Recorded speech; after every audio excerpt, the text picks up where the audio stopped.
ఒక క్రైస్తవుని డిక్షనరీలో గివ్ అప్ అనే వర్డ్ ఉండడానికి వీలు లేదు. హల్లెలూయా.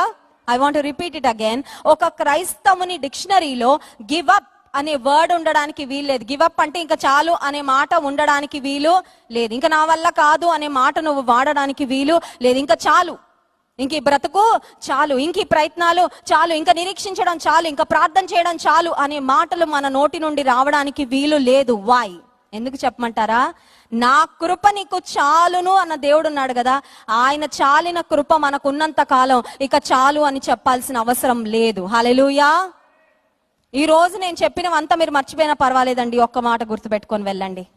ఇక చాలు అనే ఆలోచన ఎప్పుడూ రానివ్వద్దు. Maybe you are struggling with the health problem. ఒకవేళ ఒక ఆరోగ్య సమస్యతో బాధపడుతున్నారేమో, అనిపిస్తుందేమో ఇంకెంతకాలం ఈ ఆరోగ్య సమస్య, చాలే జీవితం వెళ్ళిపోతే బెటర్ కదా ఒకేసారి. ఒక బెస్ట్ సొల్యూషన్, ఒక ఈజీ సొల్యూషన్, ఒక క్విక్ ఫిక్స్ అనే ఆలోచన వస్తుందా? నీ డిక్షనరీలో గివ్ అప్ అనే వర్డ్ ఉండడానికి వీలు లేదు. ఎందుకు గివ్ అప్ అనే వర్డ్ ఉండకూడదంటే, చాలిన దేవుడు ఉన్నాడు, చాలిన ఆయన కృప మన పక్షముగా ఉన్నది.